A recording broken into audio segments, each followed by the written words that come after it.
한 주간 잘 지내셨습니까? 많은 일들이 있었습니다. 그럼에도 불구하고 우리의 삶에 하나님의 다스림이 넘쳐나기를 다시 한번 간절히 축원합니다. 많은 이들이 질병을 이렇게 벗어나기 위하여서, 예방하기 위하여서 운동도 하고 몸에 좋은 것도 먹고 그렇게 많은 이야기들을 나누면서 건강에 이게 좋니 저것이 좋다라고 이야기하고, 저도 최근에 저희 이제 친한 친구들하고 만나서 이야기하는 사이에, 아직 저는 젊은데 전 보시기에 젊죠, 그렇죠? 보시기에 한참 젊은 나이인데 제 입장에서는 지금 제가 제일 힘든 시간대를 또 보내고 있어서 젊을 때 열심히 운동을 해야 된다 그런 이야기를 하면서, 또 오늘 아침에 오면서 우리 이동철 집사님과 함께 고백했던 이야기 중에 한 가지가, 아무리 우리가 노력할지라도 하나님이 우리를 붙잡아 주지 않으면 아무런 소용이 없다라는 그러한 이야기를 또 함께 나누었습니다. 사랑하는 우리 푸른나무 교회 성도님들, 몸에 좋은 것들, 건강을 위하여서 많은 것들을 노력하고 계시리라 생각합니다. 하지만 정말 중요한 것 하나는, 그 모든 생애는 하나님께서 주관하신다는 그 고백이 여러분의 삶에 깊이 뿌리 내리기를 다시 한번 간절히 축원합니다. 오늘은 성령 강림 주일입니다. 성령 강림 주일, 오늘 주일날 함께 예배하게 하시는 진실로 감사함을 또한 하나님께 올려드리는데요. 예수님이 이제 십자가에 못 박히시고 그리고 부활하신 이후에, 또한 승천하신 이후, 특별히 예수님의 부활로부터 50일 되는 날이 오순절이었습니다. 그래서 사도행전 2장에 보면 그 오순절날 성령께서 임하셨던 놀라운 일들을 우리가 말씀을 통하여서 발견할 수가 있습니다. 예수님께서 또한 사도행전 1장 8절 말씀에, 오직 성령이 너희에게 임하시면 너희가 권능을 받고 예루살렘과 온 유대와 사마리아와 땅 끝까지 이르러 내 증인이 되리라 하시니라는 말씀, 그 지상 명령을 오늘 우리에게 또한 말씀하셨습니다. 결국 오늘 이 성령 강림에 있어서 가장 중요한 핵심은, 성령이 오시면 어떻게 된다라는 그 질문 앞에 그 대답은, 성령이 오시면 그리스도의 증인, 예수님이 그리스도라는 사실을 선포하는 증인이 된다는 것을 오늘 우리가 잘 알고 있는 성령의 오심에 대한 말씀입니다. 근데 오늘 우리가 에베소서 말씀을 통하여서 한 가지 더 깊게 나누고자 하는 것이 있습니다. 바울 사도는 이 성령 강림에 대해서, 성령의 오심, 특별히 성령의 충만함에 대해서 우리에게 어떻게 가르치고 있느냐, 에베소 교회를 향하여서 성령의 충만함을 어떻게 가르쳤느냐, 또한 오늘 우리에게 바울 사도는 어떻게 가르치고 있느냐라는 것을 함께 고민해보고 함께 또 나누고 우리가 한번 결단의 시간을 가지기를 바랍니다. 오늘 본문 말씀에 우리가 제일 첫 번째로 접하는 말씀이 있습니다. 너무나 잘 알고 있는 말씀입니다. 첫 번째로 이제 술 취하지 말라라는 말씀이 딱 대두합니다. 여러분들, 술 취하지 말라라는 말씀 참 많이 듣고 많이 이렇게 이야기하는 겁니다. 제가 청소년들은 그런 질문들 잘 하진 않지만요, 청년들을 함께 공동체 속에서 사역을 하면서 나눔을 할 때 가장 많이 질문하는 것 중에 한 가지가, 목사님 술 마셔도 됩니까? 안 됩니까? 라는 질문입니다. 여러분들 생각은 어떻습니까? 술을 마셔야 됩니까? 마시지 말아야 됩니까? 일반적으로 우리는 이제 술을 마시지 않는 것이 그리스도인의 모습으로 이렇게 각인되어 있습니다. 한국 기독교 사회의 어떤 특징 중에 한 가지죠. 근데 성경에 보시면은 술에 대해서 언급하는 것이 참 많이 등장합니다. 또 잠언 말씀에 보면은 포도주는 붉은 빛이 나는 것이다 그러면서 그것을 가까이 쳐다보지도 마라라고 할 정도로 이 포도주, 이 술에 대해서 금기시하는 모습도 있습니다. 또한 나실인들, 우리가 잘 알고 있는 삼손이라든지 이러한 사람들, 그 나실인들은 이 포도주를 독주라 여기며 그것을 절대로 마시지 않는 구별된 사람으로 살아라라고 그렇게 성경이 말하고 있습니다. 근데 또 재미난 것은요, 유대인들의 식생활 습관들을 보면은 예수님이 술을 마셨을 것 같습니까? 마시지 않았을 것 같습니까? 예수님은 또 포도주를 이렇게 어떻게 합니까? 들어 축사하시어 제자들에게 나누어 주시며 이것이 내 피다라고 말씀하시면서 그들의 생활 습관 속에서는 이 포도주가 물과 같은 음료와 같은 그냥 식사 시간에 당연히 즐겨 마시던 것으로 그렇게 성경은 또한 고백하고 있습니다. 심지어 잔칫날에 예수님이 첫 번째 이적을 행하셨던 것 무엇입니까? 물이 변하여 포도주가 되는 놀라운 일들이 성경 속에 또한 기록되어 있습니다. 그래서 가장 많이 청년들이 질문하는 것 중에 한 가지가 술 마셔야 되냐 안 되냐라는 질문이지만 거기에 대한 답을 또한 가장 많이 애용하는 구절이 오늘 이 본문입니다. 에베소서 5장 18절 말씀에 술 취하지 말라. 그래서 또 청년들이 이렇게 이야기합니다. 목사님, 성경에 술 취하지 말라라고 되어 있으니까 한두 잔 먹는 거 그거 뭐가 그리 그거는 괜찮지 않습니까? 이렇게 또 이야기하는 청년들도 있는데요. 저는 이제 물론 더 많은 공부와 연구와 더 깊은 묵상이 필요하겠지만은 저는 개인적으로는 술이 구원과는 전혀 관계가 없다는 입장입니다. 구원은 하나님이 우리에게 주시는 선물이기 때문에 술을 마신다고 해서 구원을 못 받느냐라고 질문한다라면은 그렇지 않다. 구원과는 관계가 없다. 그러나 바울 사도의 먹고 마시는 것을 다 하나님의 영광을 위하여 하라라고 했던 그 메시지 속에 덕을 위하여서 혹여라도 여러분들 제가 막 술에 막 취해가지고 막 술 마시고 앞에 설교하고 있는 모습을 초신자들 새로 오신 분들이 봤을 때 그리스도인이 저렇게요? 취해가지고 막 흥청망청 막 그렇게 있는 모습.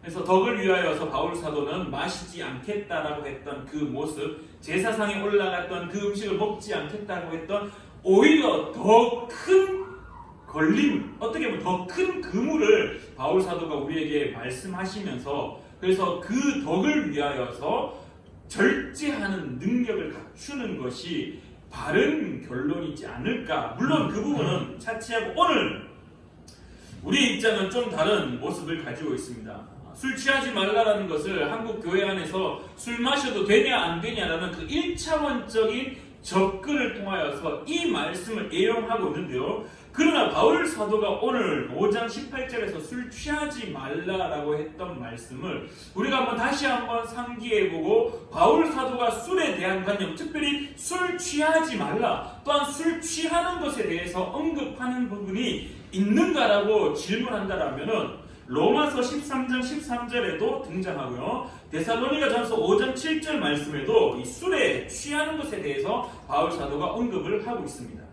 로마서 13장 13절 이렇게 이야기합니다. 낮에와 같이 단정히 행하고 방탕하거나 술 취하지 말며 음란하거나 호색하지 말며 다투거나 시기하지 말고. 데살로니가전서 5장 7절 말씀은 또한 이렇게 이야기합니다. 자는 자들은 밤에 자고 취하는 자들은 밤에 취하되. 그래서 이 바울 사도가 이 술에 취하는 것에 대해서 늘 언급할 때 이 부분뿐만 아니라 바울 서신서들에 늘 술에 취하는 것, 취한다라고 표현되었던 그 모든 말씀들은요, 어둠의 특징으로 등장합니다. 어둠의 특징. 그래서 반대로 바울 사도는 데살로니가전서 5장 6절부터 8절 말씀을 보시면은 술에 취하지 않는 것은 그럼 뭐냐라고 했을 때 바로 빛의 특징으로 그렇게 이야기합니다. 데살로니가전서 5장 8절에 이렇게 이야기합니다. 우리는 낮에 속하였으니 정신을 차리고 믿음과 사랑에 호신경을 붙이고 구원의 소망의 투구를 쓰자. 그래서 항상 바울 사도는 술 취하는 것과 술 취하지 않는 것을 항상 대조합니다. 술 취하는 것을 어둠에 있는 것으로 말씀을 표현하고 있고 술 취하지 않는 것을 빛에 있는 것으로 늘 말을 합니다. 1차원적으로 술을 마셔야 되느냐 마시지 않아야 하느냐에 대한 문제가 아니라 항상 바울 사도의 서신서의 특징 중에 술 취하는 것과 술 취하지 않는 것의 그 본연의 의미는요, 어둠에 거하느냐 빛에 거하느냐의 차이로 계속해서 말씀을 선포하고 있다는 겁니다.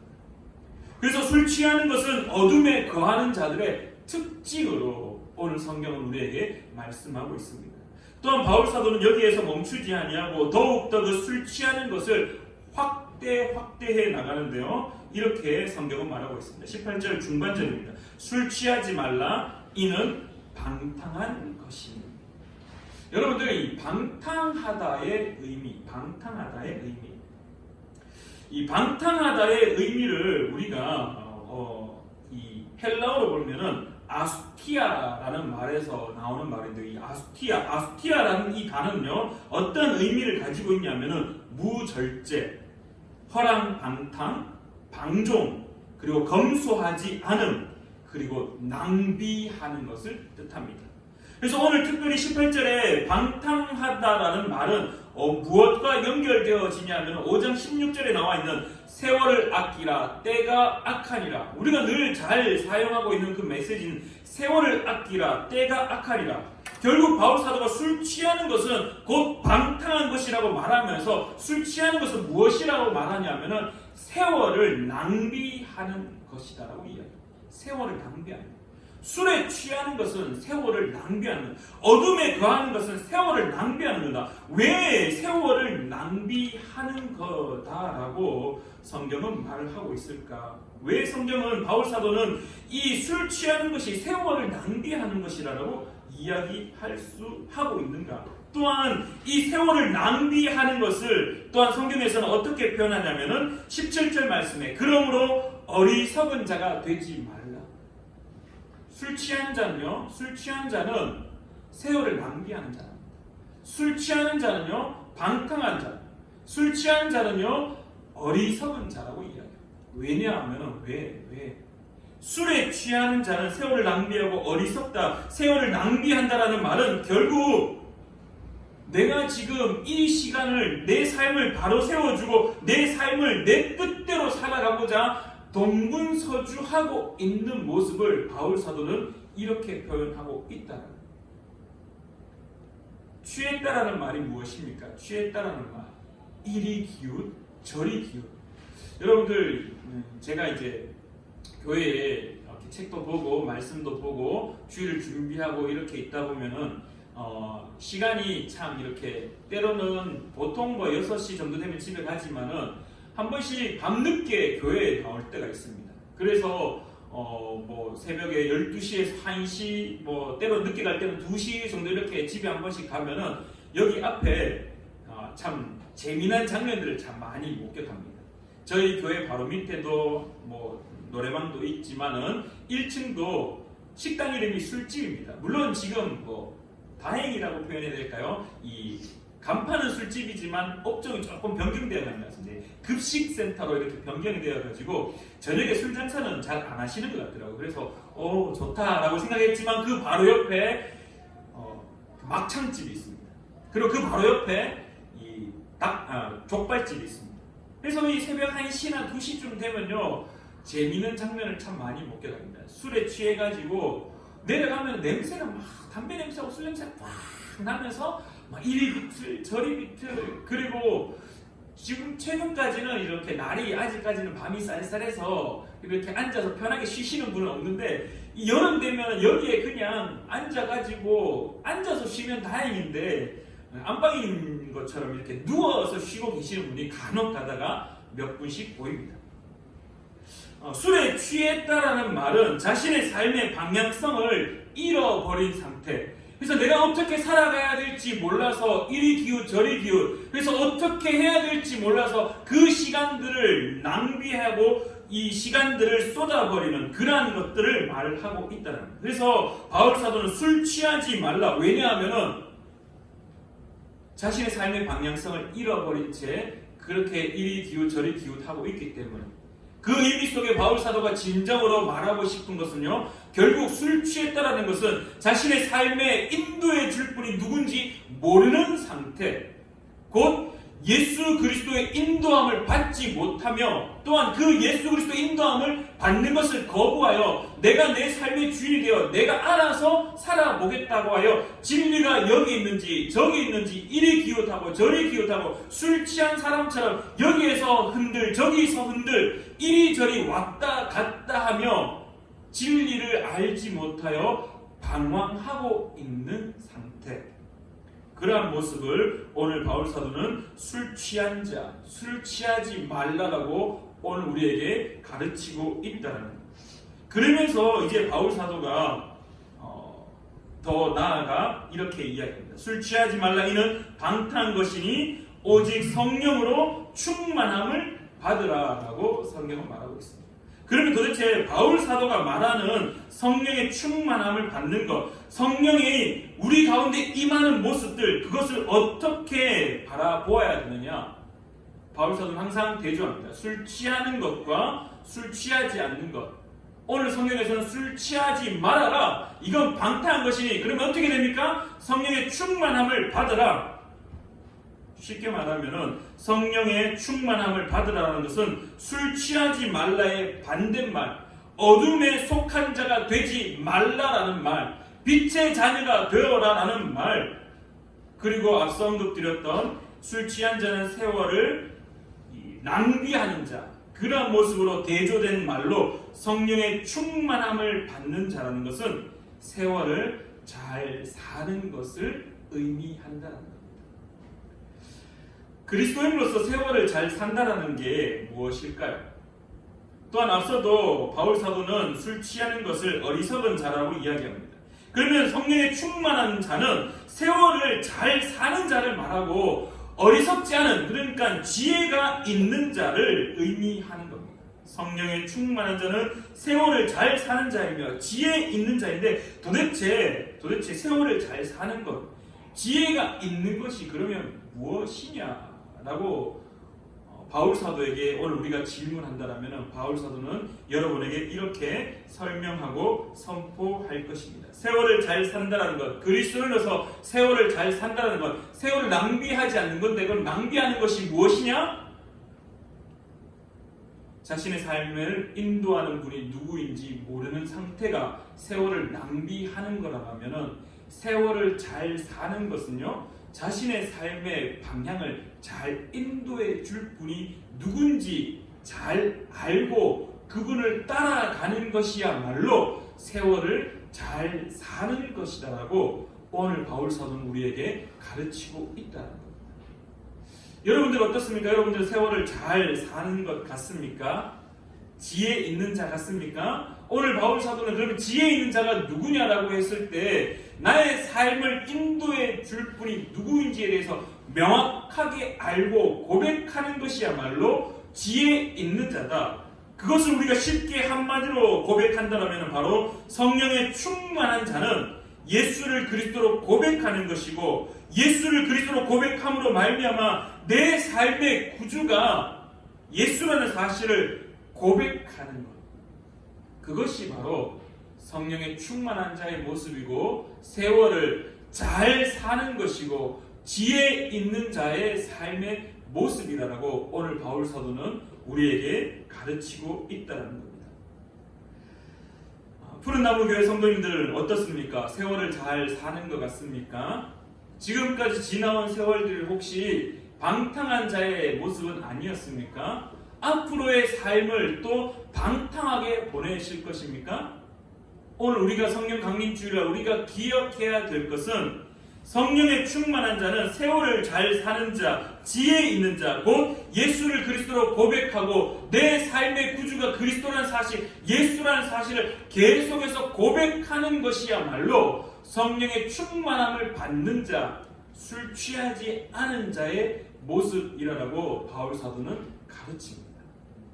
네, 여기서 우리가 한 가지 더 확장되어 고백해야 될 것이 있습니다. 그러면 성령의 충만함을 우리가 어떻게 알 수 있습니까?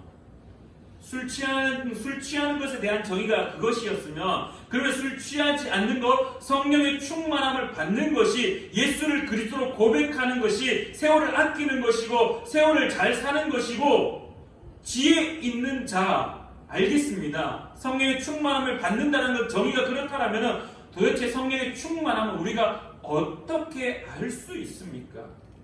바울 사도는 친절히 우리에게 성령의 충만함의 모습을 가르쳐 주고 있습니다. 여러분들 우리가 한 가지 먼저 기억해야 될 것이 있습니다. 우리는 성령의 충만함을 이야기할 때 가장 먼저 떠올리는 것이 은사입니다. 성령의 충만함을 가장 먼저 떠올릴 때 또 한 가지 나타나는 것이 신비한 경험하는 겁니다. 신비한 경험, 독특한 경험. 여러분들 생각은 어떻습니까? 그것만이 성령의 충만함이라고 표현한다면 오늘 저와 여러분들은 우리가 좀 더 생각을 확장해야 될 것 같습니다. 바울 사도는 개인의 신비한 경험을 본인도 경험했습니다. 3층천에 올라가는 놀라운 일을 경험했다라고 성경에 고백합니다. 그러나 그것을 자랑하지 않는다라고 이야기합니다. 그 말은 그것만이 성령의 충만함을 드러내는 표징이냐라고 했을 때 그렇지 않다라고 이야기합니다. 오늘 성경에서 에베소서를 통하여서 오늘 바울 사도는 우리에게 무엇을 가르치냐면은 성령의 충만함의 모습은 정확하게 이러한 모습으로 나타나는데 어떻게 나타나냐? 공동의 예배, 우리가 드리는 이 공동의 예배 속에 그리고 또 성도와 관계 속에 성령의 충만함의 모습이 반드시 나타난다라고 가르칩니다. 그게 곧 19절부터 21절까지의 말씀입니다.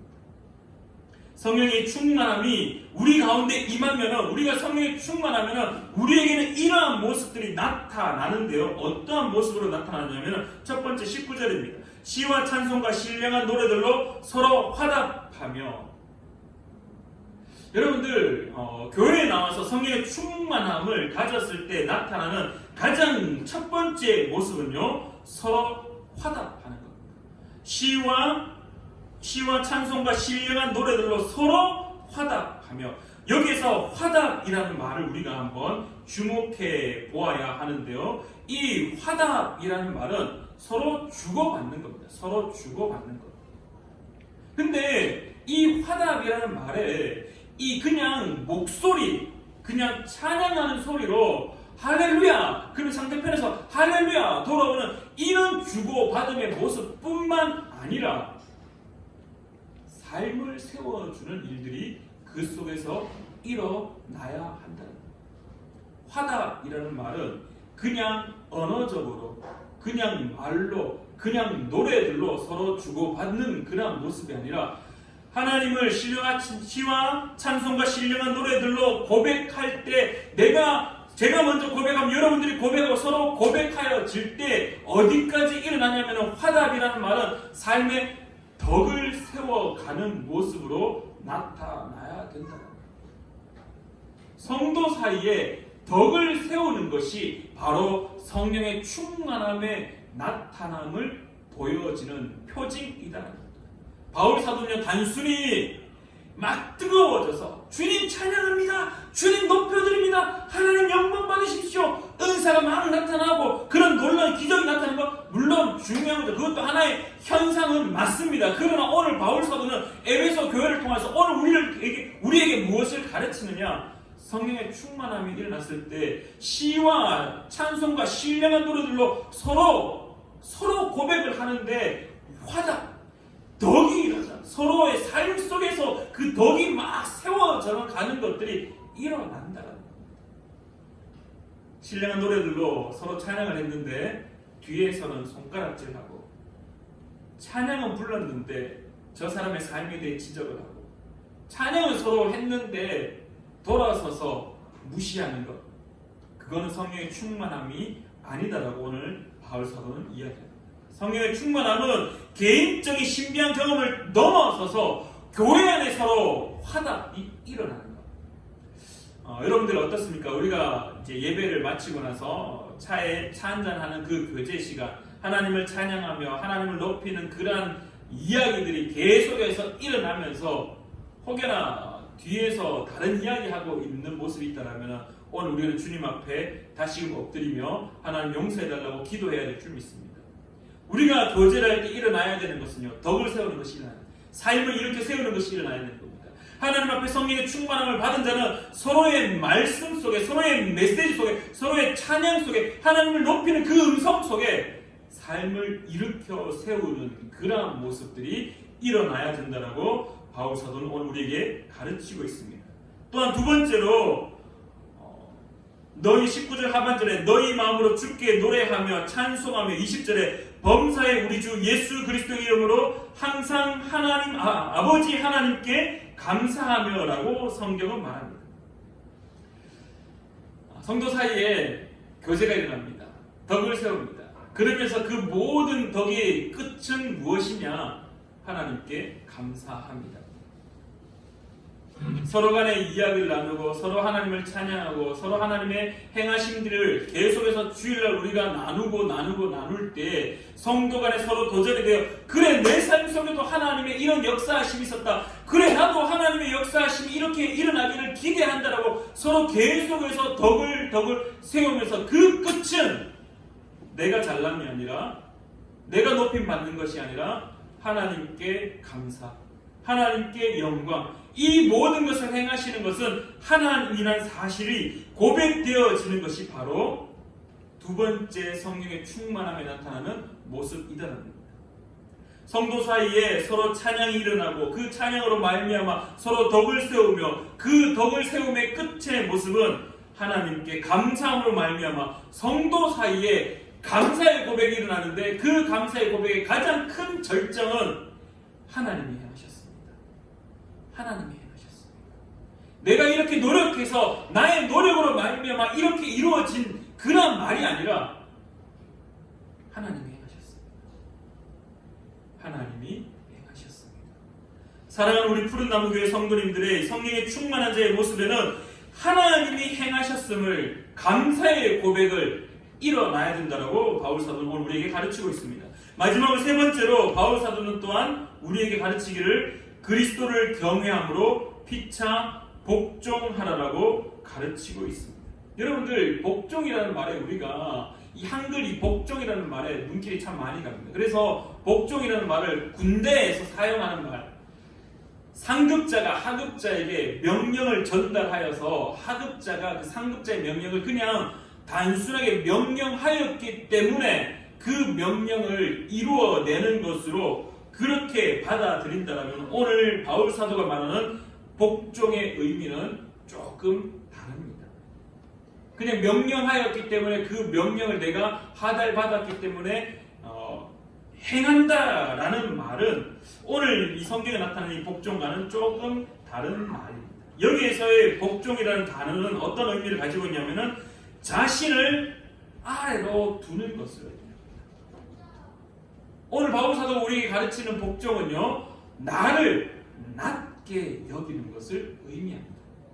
그래서 나를 낮추고 남을 높이는 행위를 오늘 우리는 복종이라는 단어로 바라보게 된다는 겁니다. 그래서 성경에서 특별히 그리스도를 경외함으로 피차 복종하라는 말은, 피차는 무엇입니까?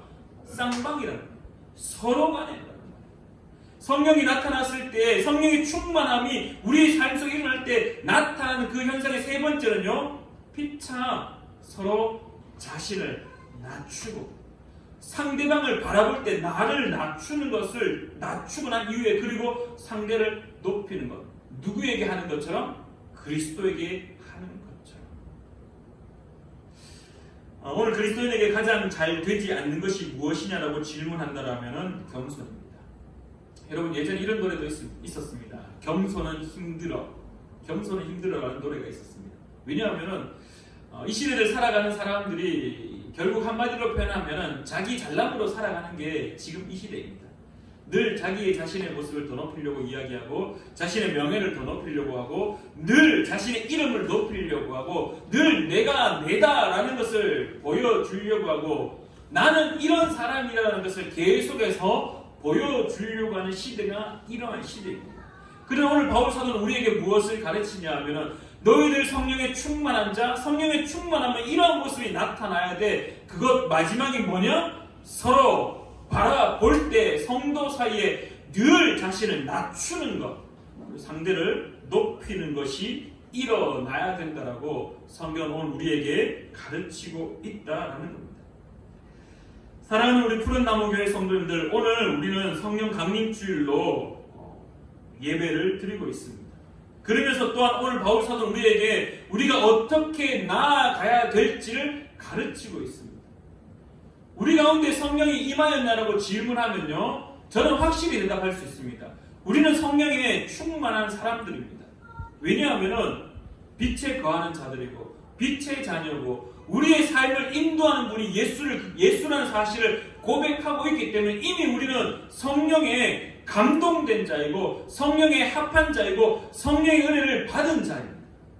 그러면 이제 우리에게 무엇이 나타나기를 기대해야 되냐라고 질문한다라면 성도 사이에 덕을 쌓는 것이, 덕을 세워가는 것이 일어나기를 기대해야 합니다. 성도 사이에 덕이 세워지는 것, 그 다음에 성도 사이에 이제 하나님을 향한 감사가 일어나는 것, 그리고 마지막으로 성도 사이에 섬김이 일어나는 것, 그것이 성령의 충만함을 받은 자의 삶의 모습이다라고 바울 사도는 이야기하고 있습니다. 바라는 것이 있습니다. 사랑하는 우리 푸른나무교회 성도님들, 식탁의 교제, 차의 교제를 할 때마다 세상에 재미난 이야기 하는 것 참 좋습니다. 즐거운 이야기 하는 것 참 좋습니다. 그러나 오늘 바울 사도는 우리에게 무엇을 가르치냐? 성도는 만날 때마다 서로의 덕을 세우는 것, 하나님을 찬양하는 그 노래들로 서로의 덕을 세우는 것이 나타나야 된다.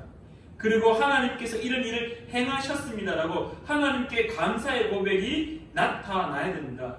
그리고 성도가 성도 서로에게 함께 자신을 낮추어 섬겨야 된다라고 말하고 있습니다. 오늘 우리 교회의 교제 가운데 이러한 일들이 넘쳐나기를 간절히 축원합니다. 개인의 신비한 경험을 꿈꾸는 것 중요합니다. 그러나 오늘 바울 사도는 공동의 예배에서, 성도의 관계에서 성령의 충만함은 이렇게 표출되고 나타난다라고 우리에게 가르치고 있습니다. 우리의 모임 속에 바울 사도가 말하는 이 세 가지가 항상 나타나기를 간절히 축원합니다. 기도하겠습니다. 참 좋으신 하나님 아버지, 은혜를 진실로 감사드립니다.